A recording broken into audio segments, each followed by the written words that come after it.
Bismillahirrahmanirrahim. Assalamualaikum warahmatullahi wabarakatuh. Sekalian, kita ketemu lagi dengan saya, Deddy Mulyadi.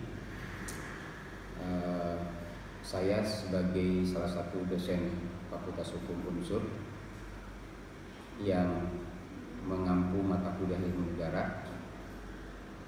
Dan hari ini saya akan menyampaikan, masih kita membahas tentang definisi negara, sifat negara, dan unsur negara. Pertemuan yang kemarin kita sudah membahas definisi sifat dan unsur negara dari teori Soltu sampai kepada Weber, ya. Kemudian kita juga sudah membahas tentang sifat-sifat negara yang terdiri sifat memaksa, monopoli, dan sifat mencakup untuk semua. Hari ini kita akan mencoba memperdalam, ya, kaitannya dengan berbagai teori tersebut. Yang pertama yang akan saya sampaikan adalah teori dari Clausewitz, ya. Beliau mengatakan bahwa pemerintah adalah badan yang berkuasa untuk membuat aturan yang mengikat, ya, mengimplementasikan kebijakan, menyelesaikan konflik dalam masyarakat, dan menggunakan kekuasaan koersif apabila otoritasnya digugat. Maka dari Clausewitz ini ada beberapa hal yang kemudian harus dijelaskan. Yang pertama, bahwa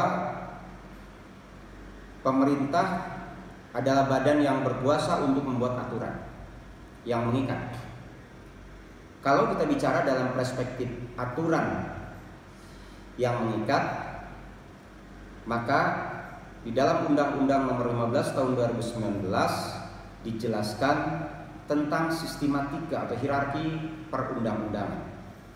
Dari mulai yang pertama adalah Undang-Undang Dasar, TAP MPR, TAP MPR, Undang-Undang garis miring Perpu, Peraturan Pemerintah Pengganti Undang-Undang, PP, ya, Perpres, dan Perda Provinsi, Kabupaten, dan Kota. Nah, itu adalah bicara dalam perspektif hierarki perundang-undangan. Jadi yang dimaksud oleh Clausewitz di sini dikatakan sebagai membuat aturan itu dalam definisi itu. Ya. Nah, kemudian sekalian, aturan yang seperti apa yang disyaratkan oleh teori ini adalah aturan yang mengikat. Kemarin sudah kita bicara tentang daya ikat atau fiksi hukum. Bagaimana undang-undang ketika diundangkan di dalam lembaga negara maka harus mampu menghadirkan fiksi hukum. Tidak ada satu kekuatan pun, satu entitas pun, ya, tidak boleh ada satu masyarakat pun yang mengatakan bahwa dia adalah orang yang kebal hukum. Semua terikat. Begitu undang-undang diundangkan di dalam lembaga negara, maka mengikat bagi seluruh masyarakat Indonesia. Ya. Begitu peraturan daerah atau perda ini diundangkan di dalam lembaran daerah, maka juga mengikat bagi seluruh masyarakat daerah tersebut, tanpa kecuali. Nah, ini adalah bicara dalam perspektif mengikat. Jadi ada daya ikat di dalamnya.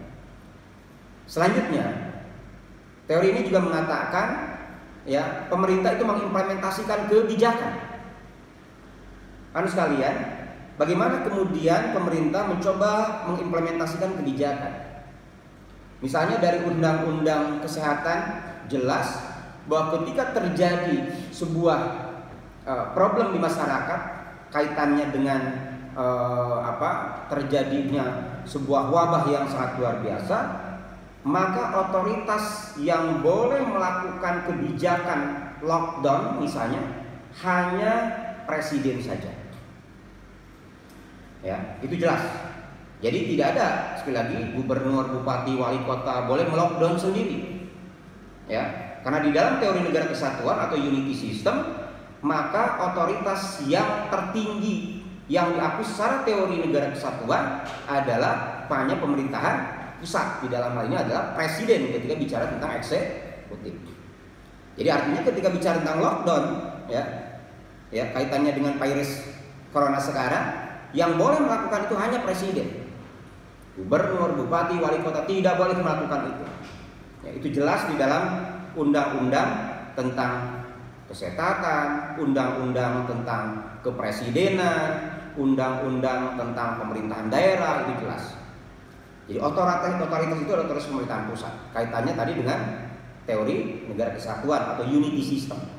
Ini adalah bicara dalam perspektif mengimplementasikan kebijakan. Nah, sehingga apabila presiden ini melakukan berbagai upaya dan kemudian mendistribusikan sebagian kewenangan kepada gubernur, bupati dan wali kota, yaitu adalah merupakan implementasi dari substansi Undang-Undang 23 tahun 2014 tentang pemerintahan daerah.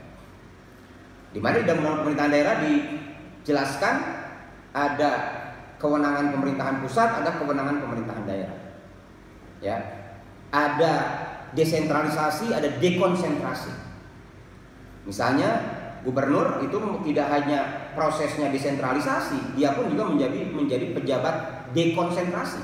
Artinya gubernur harus melaksanakan kebijakan pemerintahan pusat di dalam hal ini yang digariskan oleh presiden. Nah, ini yang saya kira juga jelas bicara dalam konteks mengimplementasikan kebijakan, ya, terutama dalam konteks virus corona sekarang.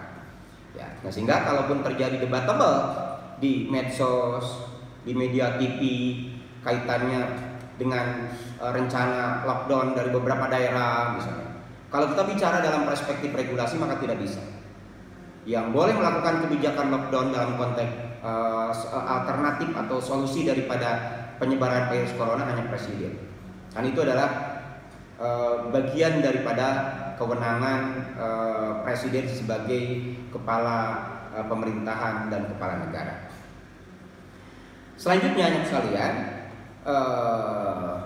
di dalam teori ini dia dinyatakan tidak hanya mengimplementasikan kebijakan, termasuk menyelesaikan konflik di dalam masyarakat. Ya. Kita ketahui yang menjadi problem pada saat ini tidak hanya bagaimana masyarakat harus berhadapan-hadapan dengan virus corona, bagaimana masyarakat kemudian harus berhadapan-hadapan dengan kesehatannya sendiri, bagaimana masyarakat sekarang harus berhadapan-hadapan untuk memenuhi kebutuhannya, karena sudah mulai misalnya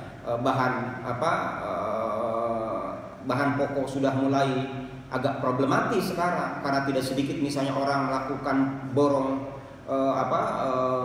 bahan pokok, ya, atau misalnya masker di pasaran sudah tidak ada, sanitizer juga tidak ada. Ini kan problem-problem yang kemudian harus dihadapi oleh masyarakat, ya. Dan kalau ini kemudian dibiarkan maka akan terjadi konflik, bahkan tidak menutup kemungkinan akan terjadi yang namanya chaos. Saya kira ini yang kemudian sesuatu yang harus kita kita antisipasi atau pemerintah antisipasi, ya, sejak dini agar tidak terjadi chaos. Maka pemerintah harus tampil, ya, untuk mampu mengimplementasikan dan menyelesaikan konflik di dalam masyarakat. Misalnya bagaimana kemudian dengan simpang siurnya informasi tentang virus corona yang terjadi di media sosial, yang pada akhirnya juga tidak sedikit menjadikan masyarakat menjadi distrust terhadap pemerintah. Bahkan masyarakat menganggap bahwa pemerintah tidak hadir misalnya, pemerintah tidak transparan misalnya. Ini adalah bahasa-bahasa yang kemudian dikemas, ya, oleh orang-orang yang tidak bertanggung jawab, ya, yang kemudian juga dipublish melalui media sosial, ya, melalui hoax-hoax yang saya kira ini sangat luar biasa. Dan itu diproduksi sangat luar biasa. Nah, ini saya kira peran pemerintah untuk menyelesaikan konflik ini. Karena kalau ini kemudian tidak diselesaikan, ya, tidak diambil sebuah tindakan yang tegas oleh pemerintah, ya, tindakan tegas yang terukur. Artinya ada langkah-langkah, ada upaya-upaya sebelum tindakan represif ini, ada upaya-upaya untuk menyampaikan bagaimana kemudian mempergunakan media sosial dengan bijak, khususnya dengan dalam konteks menyikapi virus corona sekarang.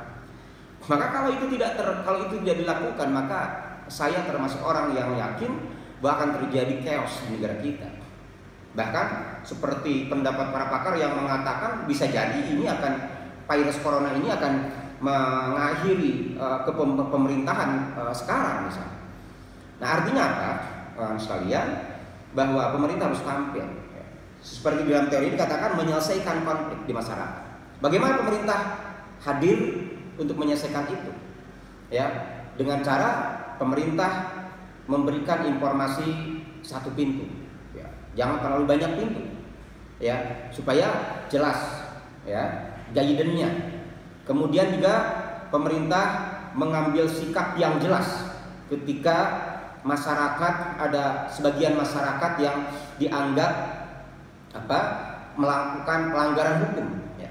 Kaitannya misalnya dengan melakukan penyebaran hoax, ya, keberadaan virus corona. Ini adalah sekali lagi upaya-upaya pemerintah untuk mencoba menyelesaikan konflik di dalam masyarakat. Karena kalau pemerintah tidak hadir, maka mohon maaf, kita akan menjadi negara yang berkonflik. Bahkan bisa jadi, ya, pemerintahan sekarang akan tidak bisa berjalan, ya, kalau ini tidak bisa diselesaikan. Jadi kalau pemerintah sekarang sudah melakukan upaya penegakan hukum terhadap penyebar hoax yang tidak bertanggung jawab, itu adalah sekali lagi bentuk penyelesaian konflik yang dilakukan oleh pemerintah. Jadi itu saya kira menjadi jawaban yang cukup konkret ketika bicara dalam perspektif perkembangan kekinian, gitu. Selanjutnya di dalam teori ini juga dinyatakan menggunakan kekuasaan koersif apabila otoritasnya digugat. Ya, dalam perspektif ini maka kekuasaan koersif ini kemudian dibagi menjadi beberapa variabel penting, misalnya, terutama misalnya kaitannya dengan kebijakan pemerintah. Ya, maka kalau kebijakan pemerintah itu penyelesaiannya di peradilan tata usaha negara. Proses perlawanan yang terhadap kebijakan negara inilah, ya, maka negara boleh melakukan kekuasaan koersif, terutama di dalam peradilan tata usaha negara. Bagaimana pemerintah membuat kebijakan, kemudian pemerintah juga mempertahankan kebijakan itu, ya, tetapi di sisi lain tidak sedikit masyarakat yang tadi yang distrust, kemudian melakukan perlawanan melalui proses regulasi, melalui proses yudisial, ya, itu sesuatu yang sah, ya, yang dibolehkan oleh undang-undang, saya kira, ya, dan itu kemudian harus diikuti, kemudian harus diselesaikan, ya, melalui proses tadi koersif tadi, menggunakan kekuasaan koersif, ya, melalui ketika pemerintah kemudian digugat dalam konteks kebijakannya, maka ruang itu kemudian adanya di peradilan tata usaha negara. Dari peradilan tata usaha negara itu adalah salah satu peradilan yang yang mengadili kebijakan atau besiking daripada pemerintah, ya, dan itu adalah bagian daripada kekuasaan koersif daripada pemerintah. Selanjutnya, anak sekalian, ya, teori yang kedua yang mengatakan bahwa negara adalah pemilik monopoli legitimasi yang dapat menggunakan kekuatan fisik untuk memaksa rakyatnya, ya, agar taat.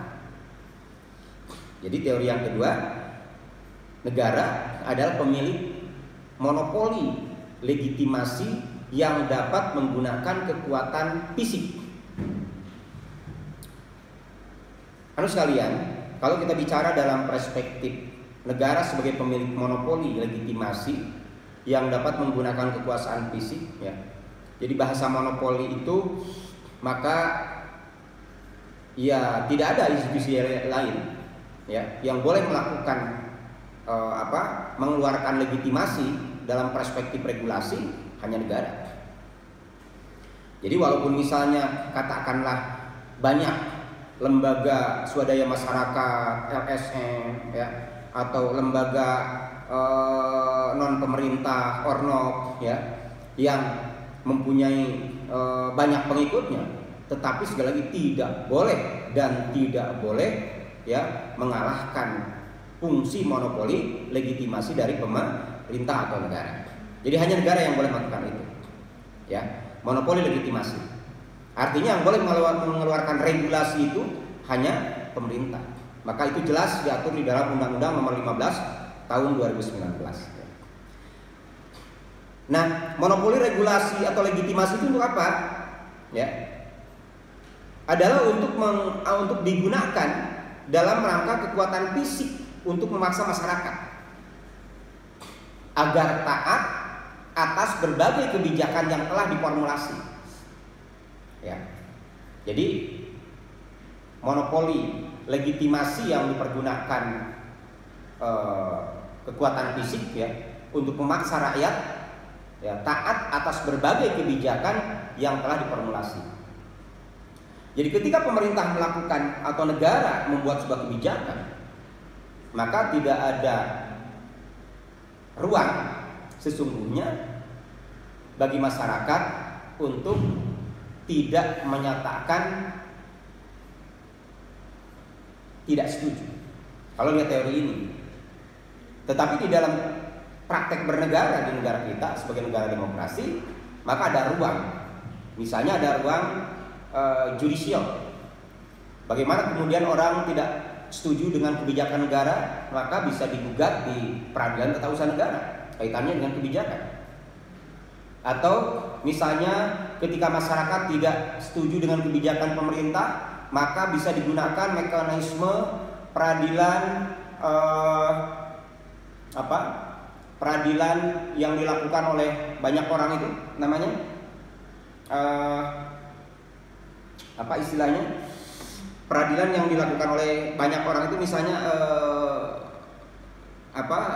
kemarin waktu Gubernur DKI Jakarta digugat oleh warga Jakarta dalam konteks penanganan banjir itu apa? Peradilan apa? Class action. Ya. Jadi di dalam tataran prakteknya di dalam negara demokrasi, maka masyarakat boleh tidak setuju dengan kebijakan negara. Maka ruangnya salah satunya adalah dengan cara melakukan upaya hukum, baik itu melalui peradilan tata usaha negara ya, dengan cara mengajukan ke pratur, atau tadi dengan cara kebijakan class action seperti yang dilakukan oleh masyarakat Jakarta ya, ketika menganggap bahwa Gubernur DKI Jakarta tidak melakukan upaya yang maksimal di dalam menangani problem banjir yang terjadi di Jakarta. Jadi ini adalah contoh-contoh sekalian kaitannya dengan bagaimana kemudian masyarakat di dalam negara-negara demokrasi seperti Indonesia boleh menyatakan tidak setuju atau terhadap kebijakan negara. Padahal di dalam teorinya dijelaskan, negara adalah merupakan organisasi pemilik kekuasaan tertinggi dan pemilik legitimasi sah. Ya. Sedangkan pemerintah hanya pelaksana kekuasaan tersebut. Jadi negara mempunyai otoritas tertinggi, tetapi ketika dalam tataran implementasi, maka yang melakukan adalah pemerintah. Jadi pemerintah itu merupakan lembaga eksekutor dari sebuah kebijakan yang diambil oleh negara, baik kebijakan yang diambil oleh eksekutif, legislatif, atau yudikatif dalam perspektif ketatanegaraan. Jadi ini adalah bicara dalam perspektif negara dan pemerintahan. Ya. Jadi kaitannya dengan perkembangan sekarang, maka pemerintah boleh melakukan berbagai upaya di dalam rangka menyelesaikan tentang bahayanya virus corona. Ya, boleh. Regulasinya ada jelas. Ya, tinggal bagaimana kemauan pemerintah kemudian untuk membuat atau membuat berbagai upaya, ya, berbagai kebijakan, ya, yang kemudian diinterpretasikan oleh kebijakan pemerintahan daerah, provinsi, ya, terutama, ya, yang mempunyai kewenangan dekonsentrasi sebagai kepanjangan tangan dari pemerintahan pusat, ya, termasuk juga dilaksanakan oleh pemerintahan daerah kabupaten yang hanya melaksanakan kewenangan desentralisasi. Jadi ini adalah bicara dalam perspektif pemerintah. Jadi artinya sekali lagi bicara dalam perspektif pemerintah tidak hanya presiden saja. Walaupun ketika bicara tentang pertanggungjawaban ya, secara regulasi ya kaitannya presiden sebagai kepala pemerintahan. Ya, kepala administrasi tertinggi. Itu yang kemudian juga menjadi sebuah otoritas yang sekali lagi bicara dalam perspektif penyebaran virus corona ini, maka kebijakan presiden sebagai kepala pemerintahan itu yang harus dipahami. Nah, sehingga tidak ada cerita lagi misalnya katakanlah antara presiden dengan gubernur berebut kewenangan misalnya. Karena jelas di dalam, baik di dalam undang-undang kepresidenan, ya, baik di dalam undang-undang tentang pemerintahan daerah atau di dalam undang-undang kesehatan kaitannya dengan penanganan wabah penyakit, ya, seperti virus corona ini, jelas bahwa otoritas presiden sebagai kepala pemerintahan itu punya otoritas yang tertinggi kaitannya dengan pembuatan sebuah kebijakan, ya, atau pertanggungjawaban daripada sebuah kebijakan daripada negara. Selanjutnya teori yang ketiga, ya, dia mengatakan kekuasaan pemerintahan yang tadi kita jelaskan, bagaimana presiden sebagai kepala pemerintahan, ya, itu dibagi ke dalam dua kategori. Ya, menurut teori ini ada yang pertama kekuasaan infrastruktur, yang kedua ada kekuasaan despotik. Jadi ada dua jenis kategori pemerintahan tadi, ya, kewenangan atau kekuasaan pemerintahan yang bisa dimaksimalkan. Yang pertama adalah kekuasaan infrastruktur, yang kedua adalah kekuasaan despotik. Kekuasaan infrastruktur adalah kekuasaan atau kemampuan negara untuk masuk dalam aktivitas kelompok masyarakat yang bertujuan mengawasi, mengendalikan berbagai aktivitas dan kegiatan mereka. Jadi di dalam kekuasaan infrastruktur itu, sekali lagi, adalah kekuasaan atau kemampuan negara untuk masuk.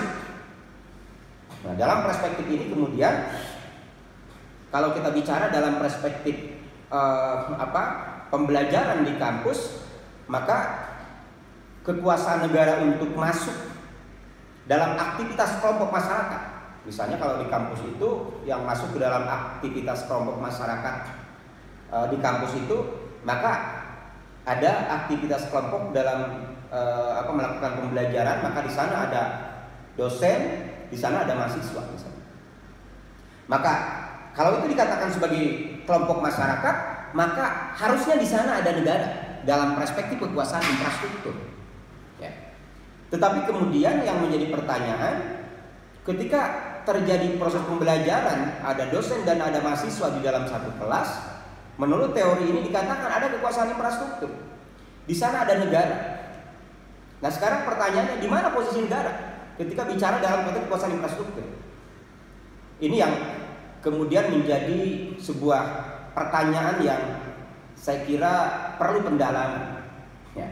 Maka jawabannya, maka negara dalam konteks kekuasaan infrastruktur itu hadir di dalam sebuah proses pembelajaran di kampus, ya, yang merupakan aktivitas kelompok belajar. Di sana ada dosen dan mahasiswa, maka negara hadir melalui sebuah regulasi, ya. Yang pertama yang mengatur mahasiswa untuk datang, duduk, mendengarkan, ya, ketika diberikan kesempatan untuk bertanya, melakukan pertanyaan, maka itu diatur di dalam undang-undang Sisdiknas. Yang kedua, ya, kewenangan dosen untuk menjelaskan berbagai macam teori yang kemudian harus diakselerasikan dengan berbagai praktek di dalam masyarakat supaya tidak ada barrier antara dasain dan dasolen, ya, maka lagi-lagi itu diatur di dalam undang-undang guru dan dosen. Jadi yang dimaksud, ya, kekuasaan infrastruktur di sini adalah hadirnya di dalam interaksi aktivitas kelompok masyarakat pembelajaran ini antara dosen dan mahasiswa, maka kekuasaan infrastrukturnya hadir melalui undang-undang Sisdiknas dan undang-undang guru dan dosen. Ini adalah salah satu contoh kekuasaan infrastruktur. Atau misalnya Bapak Ibu semua, banyak aktivitas masyarakat yang disadari atau tidak, maka di sana hadir negara. Tidak ada satu aktivitas pun yang tidak hadir oleh negara, terutama di negara kita. Apapun, ya, kita ngomong saja, kalau di luar mimbar akademis seperti ini, maka di sana ada hadir negara. Coba buktikan, misalnya Anda ngomong atau menyampaikan informasi yang salah, ngomong yang salah, maka ada undang-undang ITE, ya, maka Anda siap-siap misalnya katakanlah dikenakan pasal yang kaitannya dengan hoax atau pencemaran nama baik, perbuatan tidak menyenangkan. Ya, artinya sekali lagi adanya aturan regulasi itu bentuk kekuasaan infrastruktur. Ya, jadi kita di dalam negara hukum ini tidak bisa berbuat seenaknya, karena selalu negara hadir, selalu negara hadir, selalu negara hadir. Walaupun di dalam tataran prakteknya, sekali lagi di dalam teorinya bahwa undang-undang, ya dalam hal ini adalah juga bagian daripada negara itu harus terdepan. Ya. Tapi di dalam prakteknya logikanya dibalik. Justru negara hadir setelah terjadi problem. Faktanya seperti itu. Ya. Misalnya kita ambil contoh, ya. Kenapa saya katakan bahwa negara hadir setelah terjadi masalah? Misalnya kita ambil contoh bagaimana lahirnya undang-undang teroris. Maka praktis undang-undang teroris ini hadir setelah terjadinya tindak pidana teroris. Pada saat itu terjadi bom Tentena, bom Bali, bom Mario, ya, sehingga menjadikan orang kemudian tidak mau beraktivitas, mau melakukan aktivitas ekonomi di pasar, takut dibom seperti di Tentena, ya, mau misalnya katakanlah berjalan-jalan ke tempat pariwisata, takut dibom seperti di Bali, ya, PDSKP di Bali, orang mau menikmati akhir pekan dengan tidur di hotel misalnya, takut seperti terjadi di Marriott misalnya. Jadi kondisi-kondisi situasi itu ini yang kemudian sekali lagi melahirkan sebuah diskursus di masyarakat, bahkan dalam bahasa undang-undang dikatakan sebagai bagian daripada kegentingan yang memaksa. Dan kemudian pada saat itu tidak ada regulasi yang kemudian mampu menyelesaikan teroris, karena undang-undang tentang kitab undang-undang hukum pidana tidak mengatur secara spesifik tentang teroris. Nah, ini contoh bahwa di dalam tataran praktek sekali lagi negara ketinggalan dibanding dengan kejahatan. Maka karena adanya kegentingan yang memaksa, ya, adanya kekosongan hukum, karena kitab undang-undang hukum pidana tidak mengatur secara spesifik tentang problem teroris, ya, penanganan teroris, ya. Maka pada saat itu kemudian lahirlah Perpu atau peraturan pemerintah pengganti undang-undang tentang anti teroris yang kemudian disahkan menjadi undang-undang teroris. Jadi ini adalah bicara dalam perspektif bagaimana hadir negara dalam diskursus masyarakat. Jadi selalu hadir walaupun ya hadirnya agak belakangan, ya. Tidak hanya bicara dalam perspektif misalnya undang-undang teroris. Bagaimana undang-undang akhirnya undang-undang misalnya korupsi. Ini pun juga sama. Ya, padahal yang namanya korupsi itu sudah luar biasa. Tidak hanya Orde Baru, Orde Lama sudah terjadi korupsi, ya.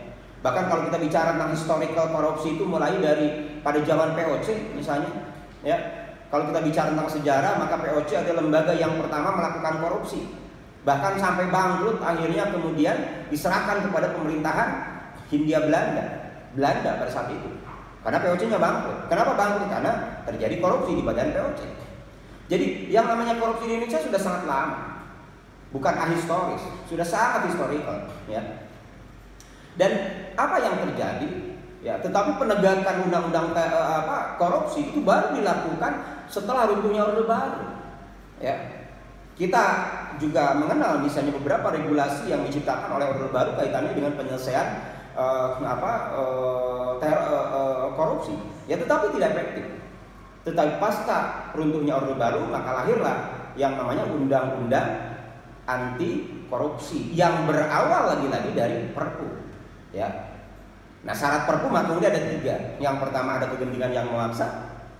Pada saat itu terjadi kegentingan yang memaksa bahkan sampai sekarang, ya, bahwa yang namanya korupsi itu adalah sesuatu yang sangat luar biasa, ya. Kemudian ada juga kekosongan hukum karena pada saat itu tidak ada satu regulasi pun yang bisa menyelesaikan problem korupsi.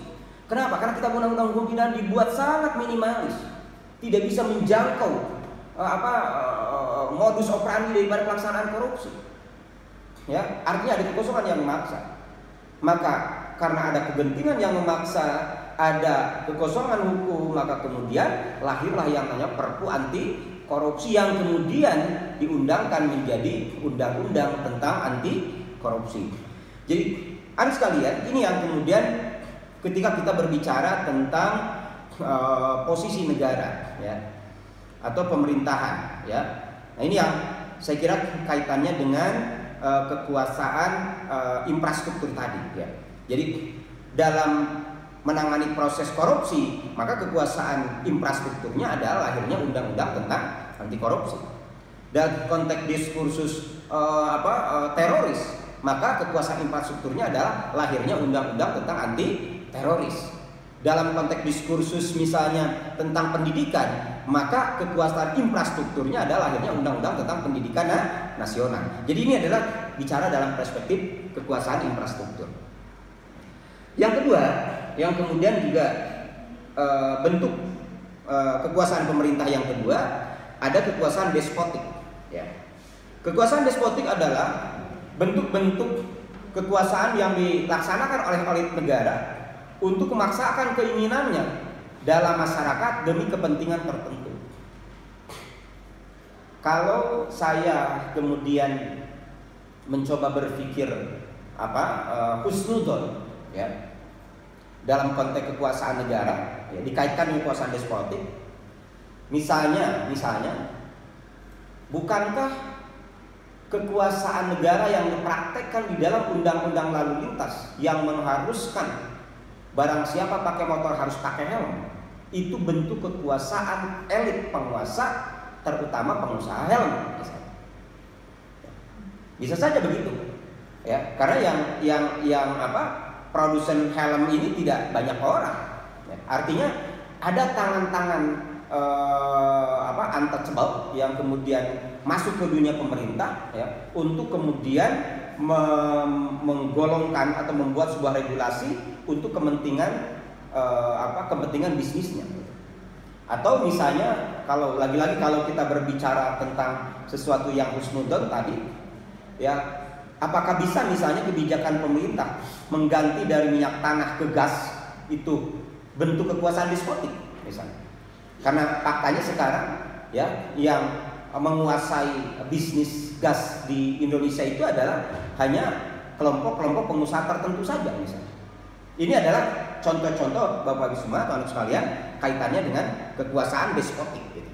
Jadi kekuasaan despotik adalah bentuk kehendak elit negara untuk memaksakan keinginannya dalam masyarakat demi kepentingan tertentu, gitu. Nah, ini kaitannya dengan kalau kita mencoba menjelaskan tentang kekuasaan despotik. Jadi memang di dalam kekuasaan despotik ini ada ujungnya apa?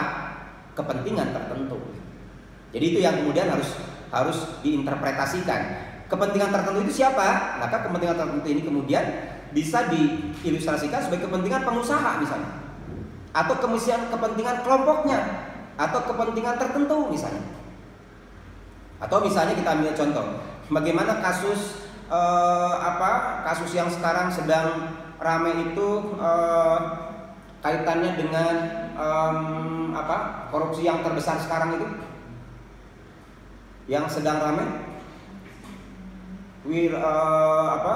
korupsi di tubuh asuransi Jiwasraya, ya, yang ramai asuransi yang plat merah, ya, yang dikuasai oleh negara, ya. Nah, jenis korupsi ini bisa dikatakan sebagai jenis kekuasaan despotik, gitu, ya. Kekuasaan despotik adalah bentuk kehendak elit negara untuk memaksakan keinginannya dalam masyarakat demi kepentingan tertentu. Nah, kepentingan tertentu ini apa? Misalnya untuk kepentingan politik, untuk kepentingan kronik misalnya. Nah, ini adalah bentuk-bentuk kepentingan tertentu yang dimaksudkan dalam perspektif kekuasaan despotik. Jadi di dalam teorinya memang, ya, kekuasaan pemerintah ini dibagi dua. Ada kekuasaan infrastruktur, ada kekuasaan despotik.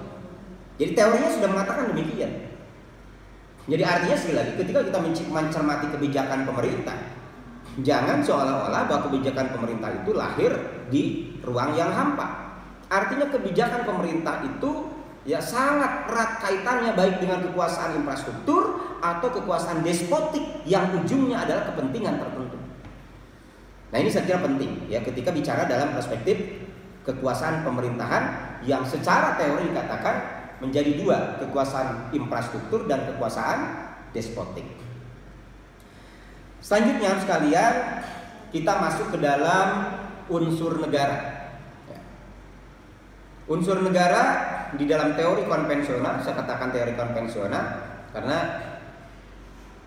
teori yang akan kita bahas teori yang masih berbicara tentang wilayah, berbicara tentang penduduk, berbicara tentang pemerintahan yang berdaulat, dan bicara tentang kedaulatan. Sementara kalau kita bicara tentang teori the borderless, ya, atau negara tanpa batas, ya, the borderless world, ya, negara tanpa batas, maka jelas bahwa negara dalam teori the borderless ini tidak butuh lagi unsur-unsur negara ini.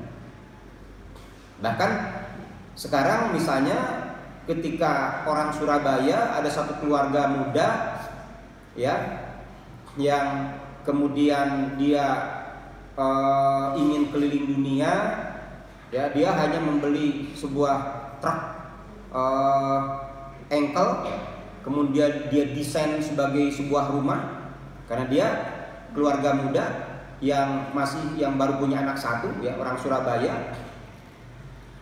Kemudian dia ingin keliling Indonesia dan akan keliling dunia, ya. Bagaimana pekerjaannya? Maka pekerjaannya pekerjaan milenial. Pekerjaan milenial itu pekerjaan yang tidak terkungkung oleh waktu, terkungkung oleh oleh bangunan, ya. Jadi pekerjaan milenial itu pekerjaan yang anytime kemudian bisa dilaksanakan. Dan yang terpenting pekerjaan milenial itu mampu melahirkan sebuah resources, ya, sebuah keuntungan yang sangat luar biasa. Nah, keluarga itu kemudian membuat rumah dari mobil kol diesel engkel, ya, dibikin rumah. Kemudian sekarang kerjaannya dia adalah keliling Indonesia dengan satu orang anaknya. Dia hidup di mobil itu, ya. Dan kelak kemudian dia akan keliling dunia. Pertanyaan yang kemudian mengemuka, bagaimana status keluarga negaraan daripada orang tersebut, keluarga tersebut, ya. Kalau dalam perspektif teori negara hukum, teori negara konvensional, maka akan menjadi masalah. Tetapi kalau kita bicara tentang teori negara dalam perspektif the borderless tadi, maka menjadi tidak masalah, gitu. Kenapa? Kan tadi, ya, the borderless itu kan tidak tersekat dengan wilayah, penduduk, pemerintahan dan kedaulatan, anytime.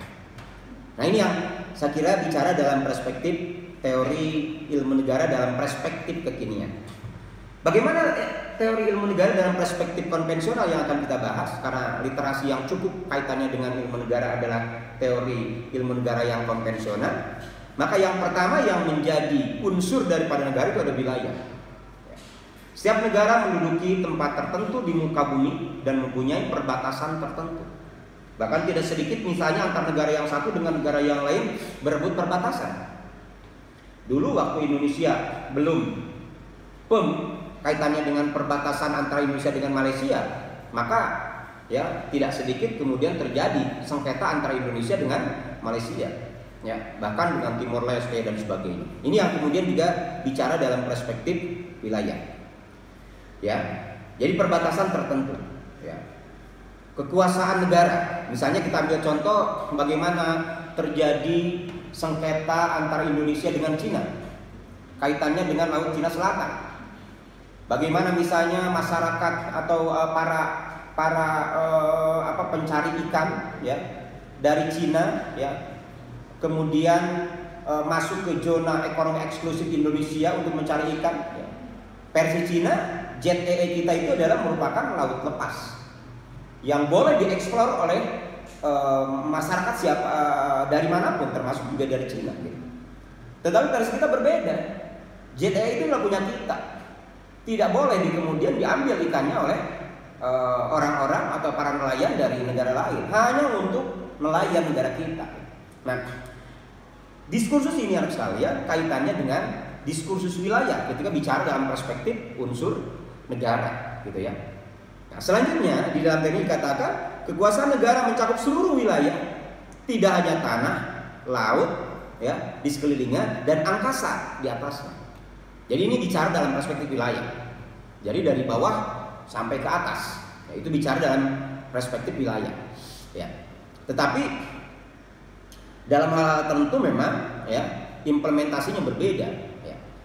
Misalnya katakanlah bicara dalam konteks batas ruang angkasa misalnya. Ya, saya kira belum ada konvensi internasional yang mengkapling kaitannya dengan ruang angkasa, kaitannya dengan teritorial dari sebuah negara. Ya, artinya sekali lagi ada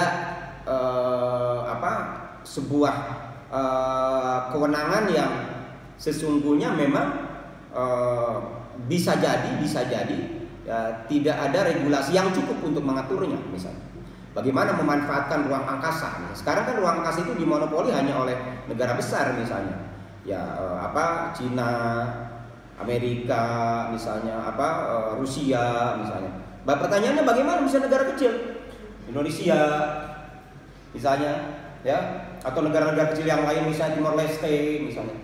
Indonesia hanya menerbangkan misalnya katakanlah untuk kepentingan teknologi misalnya, hanya menerbangkan misalnya kaitannya dengan untuk kepentingan teknologi misalnya, hanya itu saja misalnya. Nah, sementara bagaimana bisa untuk mengeksplor itu, ya? Karena Rusia dan Amerika misalnya sudah juga mengeksplor ruang angkasa ini untuk kepentingan bisnis misalnya. Sekarang di Amerika atau di Rusia ada semua perusahaan bisnis yang memberikan kesempatan kepada para miliarder dunia untuk setelah menikah itu istilahnya berbulan madu misalnya di ruang angkasa misalnya, di bulan misalnya. Sekarang ada perusahaan-perusahaan di negara-negara besar yang melakukan itu. Artinya untuk mengeksploitasi ruang angkasa itu sekarang sudah ada economic effect-nya. Nah, sekarang pertanyaannya, bagaimana misalnya negara kecil? Ya, apakah ada economic effect-nya? Pasti tidak ada. Dalam konteks ini akan timbul yang namanya ketidakadilan. Jadi ini adalah bicara dalam perspektif wilayah, gitu ya. Selanjutnya kedua, sekalian, unsur negara yang kedua adalah penduduk. Setiap negara mempunyai penduduk dan kekuasaan negara menjangkau semua penduduk di dalam wilayahnya. Kekuasaan negara menjangkau semua penduduk di dalam wilayahnya. Ya, dalam perspektif regulasi maka dilaksanakan oleh yang namanya fiksi hukum atau daya ikat. Ya, ketika undang-undang diundangkan di dalam lembaga negara, maka daya ikatnya dari Sabang sampai Merauke. Tidak ada kecuali. Tidak peduli dia anak RT, anak RW, anak kepala desa, anak kapolres, anak polisi, anak presiden, semua diperlakukan sama.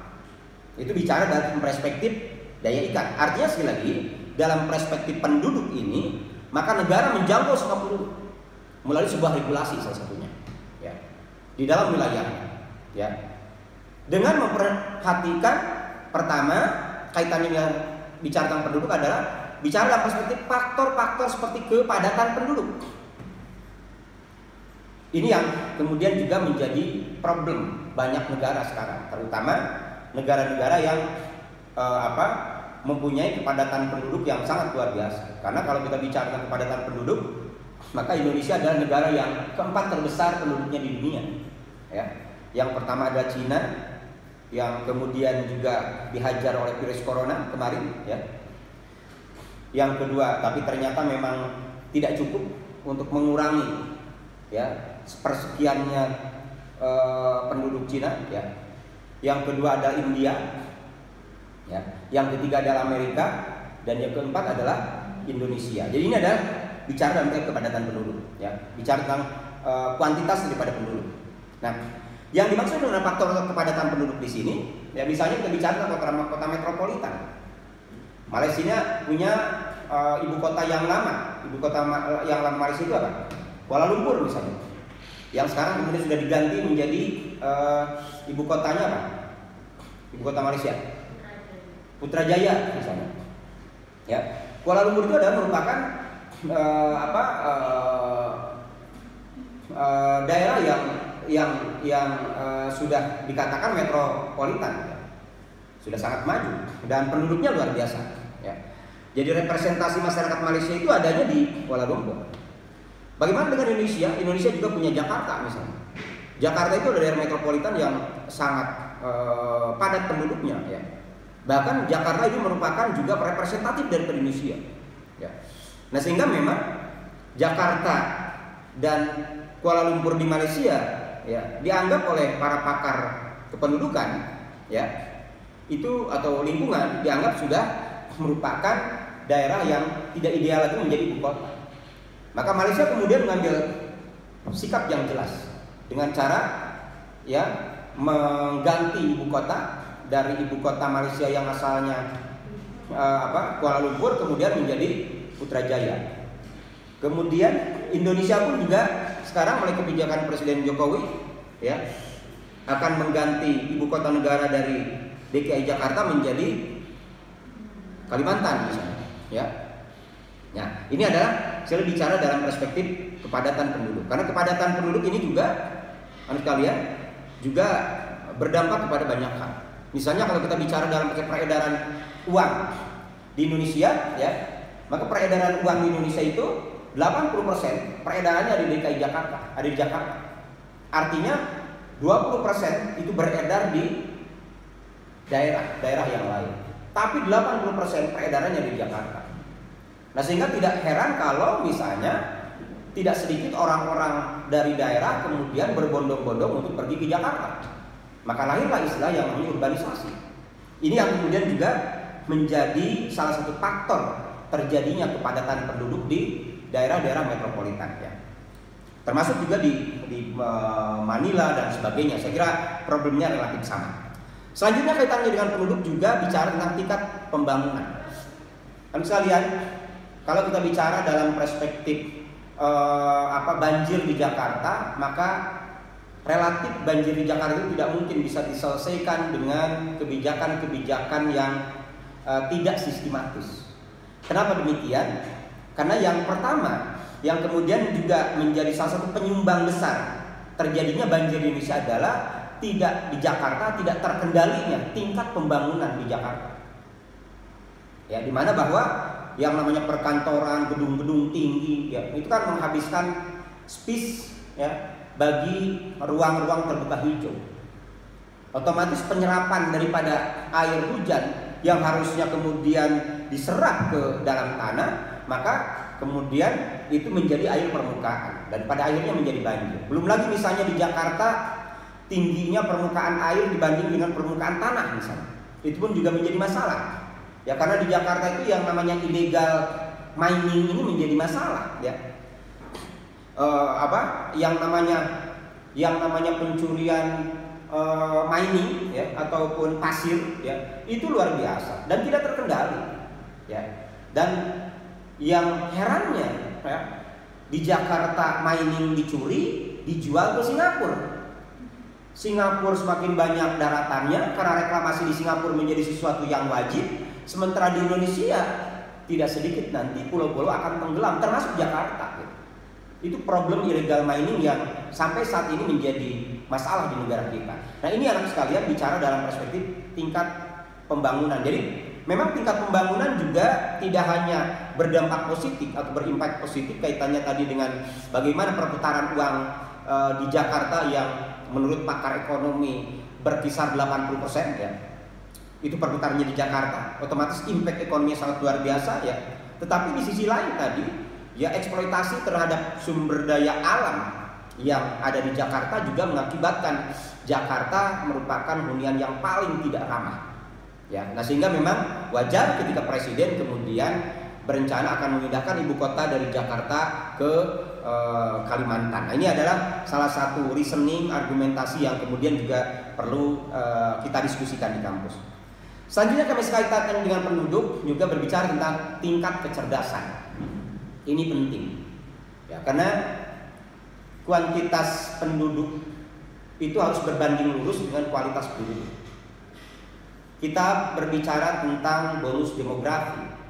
ya, di mana bahwa Cina sudah melewati fase bonus demografi, ya, dengan menyeimbangkan antara kuantitas dengan kualitas.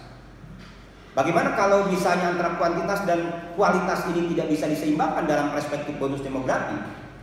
Maka akan timbul yang namanya disaster demografi. Ya, kejahatan yang diakibatkan akibat terjadinya bonus demografi atau banyaknya masa usia kerja, ya, dibanding dengan pekerjaan. Padahal di sisi lain untuk saya lihat sekarang negara kita akan dihadapkan tidak hanya bonus demografi, termasuk juga berbicara tentang 4.0. Maka di dalam 4.0 yang harus diantisipasi adalah disaster di dalam 4.0 yang harus diantisipasi adalah kaitannya dengan menghilangnya pekerjaan, 40% pekerjaan di dunia ini yang semua digantikan oleh digital, atau dalam bahasa ini dikatakan digital disrupt. Ya, itu yang harus diantisipasi. Jadi Indonesia pada saat ini di samping menghadapi problem yang diakibatkan oleh bonus demografi, ya, ancamannya disaster demografi, kita pun juga pada saat ini akan berhadapan-hadapan dengan yang namanya digital disrupt. Nah, ini yang kemudian juga harus diantisipasi.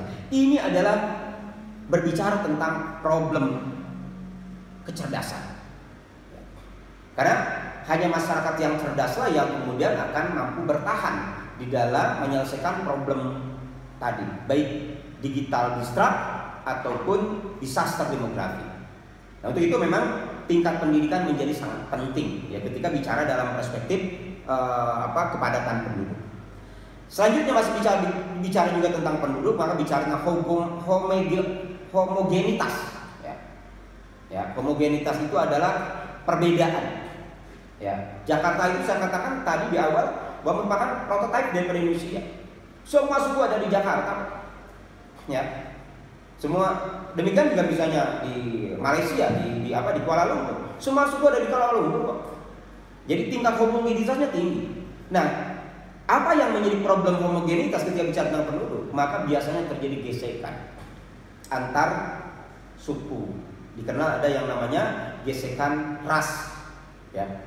Nah, ini suku dan agama. Ini yang kemudian juga harus diantisipasi. Jadi dari wilayah dari unsur penduduk ini memang juga yang harus diantisipasi adalah kaitannya dengan homogenitas tadi. Jadi homogenitas harus dikelola dengan baik oleh negara, oleh pemerintah agar mampu menjadi sebuah insentif, ya, dalam rangka menjadikan negara ini menjadi negara yang maju. Ya. Jangan sampai homogenitas malah menjadi sesuatu yang malah melemahkan negara, misalnya antar suku berseteru, ya, antar suku kemudian berhadap-hadapan. Nah, ini yang kemudian malah menjadi sesuatu yang tidak sehat, ya, sehingga homogenitas sekali lagi harus dikelola dengan baik. Selanjutnya masalah nasionalisme, ya, anak sekalian, ini kemudian menjadi problem yang sekarang banyak didiskusikan. Ya, bagaimana kemudian nasionalisme dikaitkan dengan kekerasan misalnya di Papua. Ya, nasionalisme dikaitkan dengan problem demokrasi misalnya. Ya, kaitan dengan pilpres misalnya. Maka kemudian orang mengaitkan dengan nasionalisme. Atau misalnya ada aliran agama yang aliran keras di dalam agama misalnya, yang kemudian orang mengaitkan dengan nasionalisme. Ini yang kemudian sekarang menjadi diskursus yang sangat luar biasa. Dan lagi-lagi kalau negara, kalau pemerintah tidak bisa mengelola masalah nasionalisme ini dengan baik, maka bisa jadi ini yang kemudian akan menjadi bom waktu yang harus dihadapi oleh negara kita. Jadi kuncinya adalah negara atau pemerintah harus mampu mengelola, ya, problem nasionalisme ini dengan baik. Ya, terutama dalam konteks virus corona sekarang. Ini pun juga sama. Karena tidak sedikit orang yang kemudian juga mempermasalahkan nasionalisme dari orang-orang yang menyebarkan hoax misalnya di media sosial. Ya, bahkan ada beberapa orang yang mengatakan ya sudah orang-orang tersebut dihukumnya jangan di Indonesia, dia usir dari Indonesia. Karena dia ingin menjadikan Indonesia misalnya menjadi negara yang tidak stabil. Ya, negara yang chaos misalnya. Nah, ini bicara dalam perspektif nasionalisme. Jadi dalam konteks kekinian pun juga ternyata masih relevan kita berdiskusi tentang nasionalisme. Gitu. Tetapi nasionalisme yang kemudian yang harus kita jaga adalah nasionalisme yang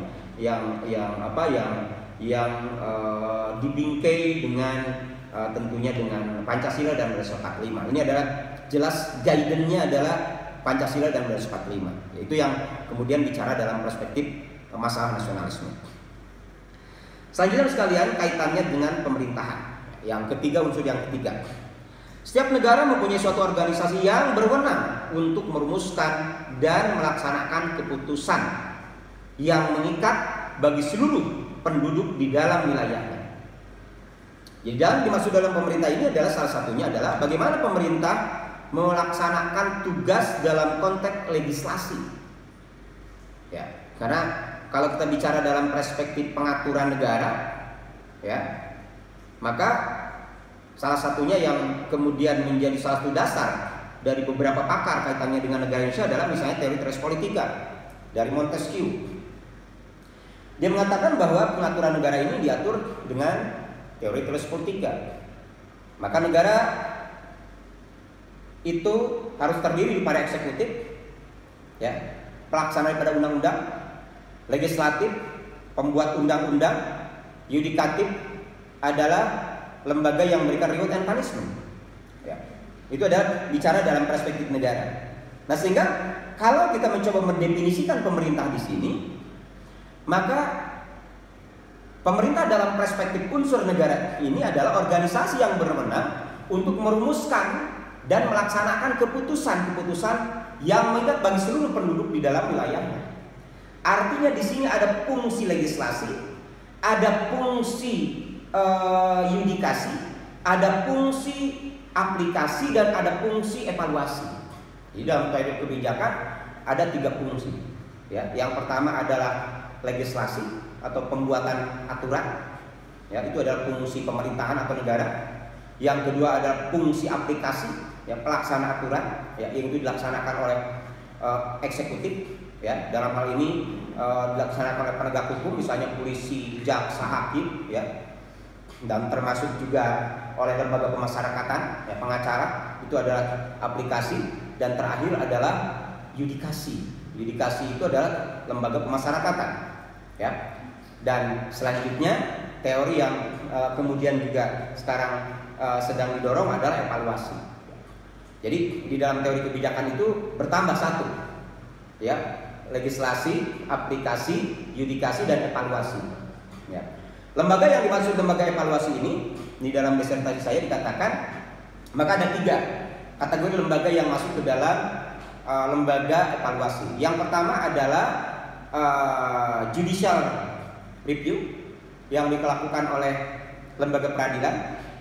Yang kedua adalah judicial executive yang dilakukan oleh pemerintah. Yang ketiga adalah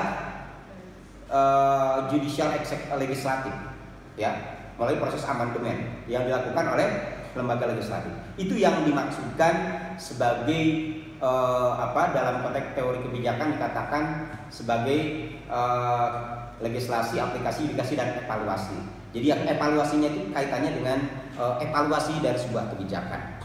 Nah, itu yang kalau kita mencoba membahas tentang pemerintah. Ya, jadi di sini dikatakan setiap negara mempunyai suatu organisasi yang berwenang untuk merumuskan, melaksanakan. Jadi di sini kata merumuskan dan melaksanakan legislasi dan aplikasi plus yudikasi. Karena melaksanakan itu juga ada evaluasinya, gitu ya. Jadi ada legislasi, ya, merumuskan, melaksanakan itu ada aplikasi, ada yudikasi, ada evaluasi. Ya, bahkan dari evaluasi itu ada tindak lanjut kebijakan, gitu. Nah, ini yang saya kira bicara dalam perspektif unsur daripada negara. Di negara itu sekali paling tidak dalam teori kebijakan ada 4 variabel penting. Yang pertama legislasi, yang kedua aplikasi, yang ketiga yudikasi, yang keempat adalah evaluasi. Terakhir sekalian, kaitannya dengan kedaulatan. Ya, unsur yang keempat daripada unsur negara. Unsur kedaulatan adalah kekuasaan yang tertinggi untuk membuat undang-undang. Kalau tadi di dalam pemerintahan ada legislasi, ya, di dalam kedaulatan juga sama, ya, untuk membuat undang-undang atau legislasi dan melaksanakannya, ya, melaksanakannya, ya. Nah, jadi itu adalah kedaulatan itu dalam perspektif unsur negara adalah membuat regulasi, ya, atau legislasi tadi dan melaksanakannya. Jadi artinya kedaulatan dalam perspektif internal ini adalah terdiri dari legislasi, aplikasi, yudikasi, dan evaluasi. Jadi itu adalah bicara dalam perspektif kedaulatan internal. Bagaimana kedaulatan eksternal? Karena kedaulatan ini dibagi dua, ada kedaulatan internal, ada kedaulatan eksternal. Kedaulatan eksternal adalah dalam konteks pengakuan internasional. Harus sekalian, dalam konsep negara demokrasi sekarang, maka kedaulatan eksternal ini menjadi sangat penting. Kenapa? Karena kita sudah membuktikan, ya, betapa kedaulatan eksternal ini penting, ya. Misalnya kita ambil contoh bagaimana problematis kedaulatan eksternal kaitannya dengan negara Israel dan problematis kedaulatan eksternal, ya, kaitannya dengan negara Palestina. Negara Palestina adalah negara yang diakui oleh mayoritas masyarakat Muslim di Indonesia, termasuk Indonesia. Indonesia adalah negara yang mengakui bahwa Palestina adalah merupakan negara yang sah, ya, negara yang memenuhi unsur negara, sehingga Indonesia adalah negara yang mempunyai hubungan diplomatik khusus dengan Palestina. Bahkan kita juga membuat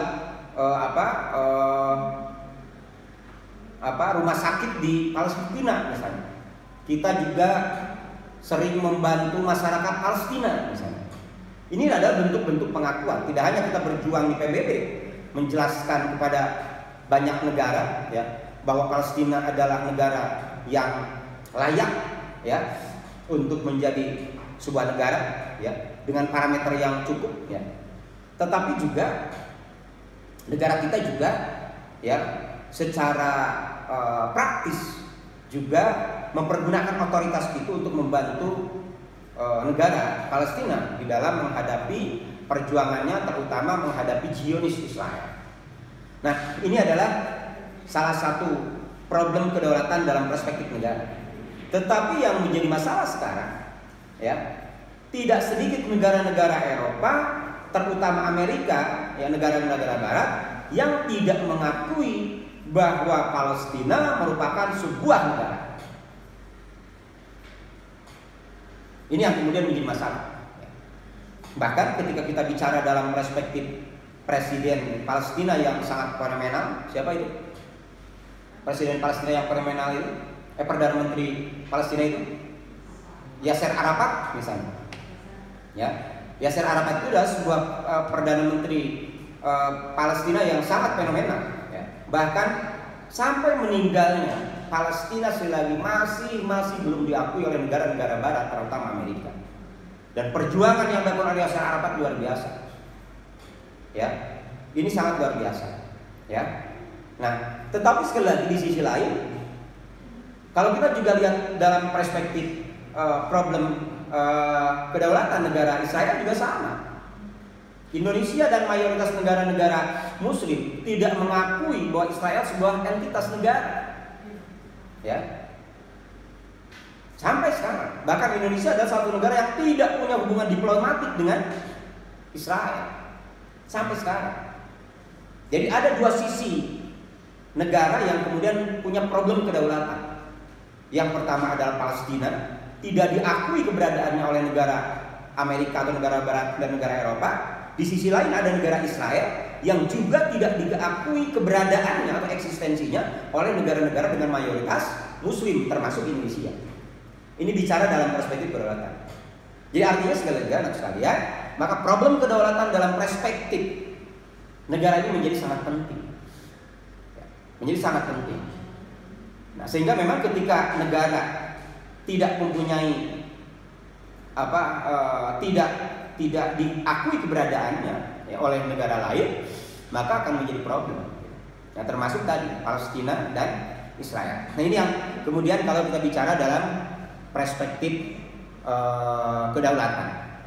Jadi harus sekalian, ini ada unsur-unsur daripada negara yang sudah tadi saya jelaskan dari mulai wilayah, penduduk, pemerintahan, kedaulatan. Jadi 4 variabel penting ini menjadi sangat penting ketika bicara dalam perspektif negara. Ya. Nah untuk itu kemudian ilmu negara yang kita pelajari memang masih ilmu negara dengan teori-teori yang konvensional. Ya. Walaupun tadi saya sampaikan di awal, sesungguhnya ada teori ilmu negara yang ya sekarang sedang berkembang di dunia pendidikan. Ya. Misalnya tadi ada bicara dalam perspektif teori ilmu negara yang kaitannya dengan the borderless. Ya. Dan bahkan dalam konteks kejahatan pun juga sekarang berkembang ekses dari teori ilmu negara the borderless tadi. Ada dikenal yang namanya kejahatan transnasional. Kejahatan yang sampai sekarang belum ada regulasinya. Kejahatan yang sampai sekarang belum ada penyelesaiannya. Ya. Apa bentuknya kejahatan transnasional itu? Ya, misalnya Indonesia kemarin ya 1 bulan atau 3 bulan yang lalu telah terjadi kejahatan transnasional. Misalnya ada orang dari negeri tirai bambu ya, dari China datang ke Indonesia, kurang lebih ada 20 orang. Ya, tujuan di dalam paspornya adalah untuk wisata, kemudian menyewa villa di Puncak Cipanas ya. Kemudian yang dia bawa ada perangkat-perangkat yang canggih ya, seperti laptop dan sebagainya. Ternyata apa yang dilakukan oleh para wisman dari negeri tirai bambu tersebut ya di Puncak ya, setelah dilakukan penyelidikan oleh Mabes Polri ya, kemudian pada waktunya kemudian digerebek oleh Mabes Polri, kemudian 20 orang digelandang ke Mabes Polri ke Jakarta. Ternyata dia sedang melakukan kejahatan dengan modus transnasional ya. Yaitu modusnya dia melakukan kejahatan yang lokus dan tempusnya di Puncak, di Cipanas, dengan hukumnya dan hukum Indonesia, tetapi korbannya ada di Cina. Ya, padahal kita ketahui sistem hukum antara Indonesia dengan Cina berbeda. Ya, dan kita pun tidak punya hubungan yang spesial dengan Cina. Ya, kalaupun dalam konteks penegakan hukum, ya, misalnya begitu. Nah ini adalah contoh. Nah sehingga kejahatan itu sampai sekarang tidak bisa diselesaikan. Bagaimana kemudian yang 20 orang itu yang sudah melakukan kejahatan tadi dilakukan di Puncak di Indonesia, korbannya di Cina? Ya modusnya seperti misalnya kasus mamah minta pulsa atau papah minta pulsa. Jadi kalau kita ada di HP ini ada mamah minta pulsa, papah minta pulsa, ya itu ada bentuk kejahatan yang kalau dilakukannya oleh orang luar ada kejahatan transnasional. Nah ini yang saya kira juga kejahatan yang sampai sekarang belum bisa diselesaikan. Nah sehingga orang-orang tersebut hanya bisa dideportasi, ya, hanya bisa dideportasi, tidak bisa dikenakan hukum di Indonesia karena bukan warga negara Indonesia. Gitu. Jadi ini yang saya kira menjadi problem ketika bicara tentang the borderless. Jadi ada kejahatan-kejahatan yang sekarang memang tidak bisa diselesaikan dengan regulasi yang ada. Nah ini adalah problem-problem kenegaraan yang sesungguhnya harus kita sikapi dalam konteks pembelajaran ilmu negara, karena ilmu negara sekarang sudah ilmu negara yang sangat maju ya, yang saya kira sangat penting untuk kita sikapi ya, agar pelaksanaan pembelajaran di Fakultas Hukum ya tidak